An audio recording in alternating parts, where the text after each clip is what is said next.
Oi, tudo bem? Aqui no livro de Gênesis, no capítulo 3, no verso 21, fala assim: E fez o Senhor Deus vestimentas de peles para Adão e sua mulher, e os vestiu. Muitas pessoas sugerem que essas peles foi, evidentemente, que foi tirado do animal, que Deus sacrificou esse animal. Muita gente sugere que esse animal era o cordeiro, porque representava Jesus. Logo após o pecado, o homem ele sentiu que estava nu. Ele não sentiu só uma nudez física, mas também uma nudez espiritual. E Jesus é aquele que cobre a nossa nudez, ele cobre com a sua justiça.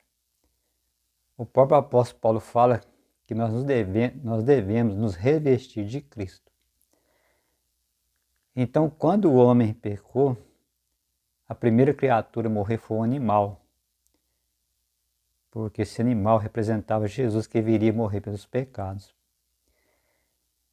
E há uma interação muito forte entre o homem e os animais. A gente, lendo o livro de Gênesis, a gente percebe que Deus criou o homem e os animais no mesmo dia.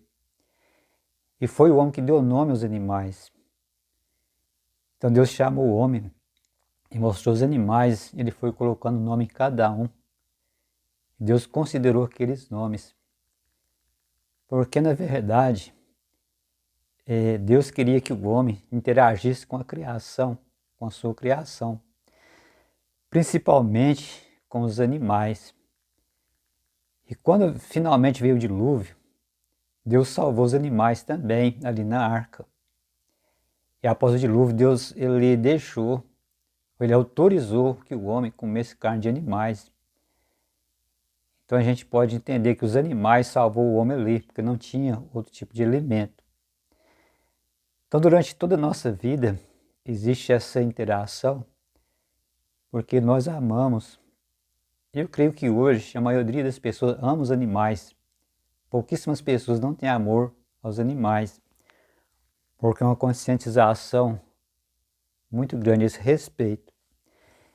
E ali no antigo Israel, todo aquele ritual de sacrifício, ali os animais morriam em lugar do pecador. Ele confessava o seu pecado no animal, aquele animal era morto. Ou seja, o animal morria em lugar do ser humano.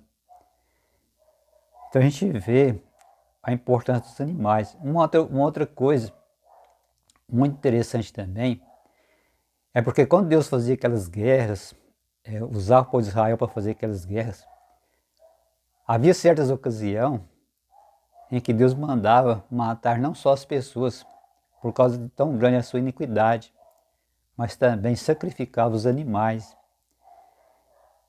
Embora a gente não entenda direito por que isso, mas de uma coisa a gente tem certeza. Havia uma cumplicidade muito grande entre o homem e os seus animais. Por isso eles eram sacrificados. Essa é uma sugestão. Agora, hoje em dia, no nosso tempo, existe muita conscientização em relação aos animais. As pessoas hoje cuidam dos animais, têm um maior carinho com eles. A gente vê nessa tragédia do Rio Grande do Sul, que as pessoas salvando seus animaizinhos. Houve um caso ali emocionante da salvação dos animais. Então a gente percebe que a humanidade tem amor no coração. Foi Deus que colocou. Hoje no nosso dia há essa esperança do amor dos homens. O amor não se esfriou de tudo ainda do ser humano, porque a demonstração que o homem é amoroso quando ele cuida dos seus animais. Agora existe uma pergunta que muitas pessoas podem fazer.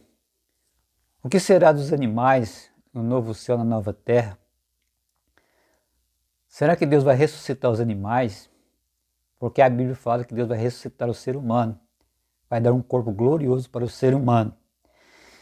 A gente não tem muita resposta a essa pergunta. Pelo menos a Bíblia não nos ajuda a dar muita resposta a essa pergunta. Mas tem uma coisa muito importante, é que Deus ele vai enxugar dos olhos dos seres humanos toda a lágrima, quando Deus fizer um novo céu, uma nova terra, que está ali no livro de Apocalipse, no capítulo 21. Então não vai haver mais morte, nem choro, nem pranto, nem dor. Isso vai acontecer porque Deus vai suprir todas as necessidades do ser humano. Então não precisamos nos preocupar com isso. Se for da vontade de Deus ressuscitar os animais de estimação, Ele o fará. Se não for necessário, Deus vai suprir a necessidade do ser humano, porque haverá animais extraordinários na nova terra. No livro de Isaías, no capítulo 11, ali no verso 6, verso 7, falando ali do reinado do Messias, ali fala que a ursa pastará junto com o boi. Aliás, o leão pastará junto com o boi. A ursa pastará também junto ali com os animais de estimação. Ou seja, não haverá mais esse confronto entre os animais. Quando a gente vê na floresta, os animais se alimentando um do outro. Então tudo será renovado, tudo será diferente, tudo será novo, tudo será maravilhoso.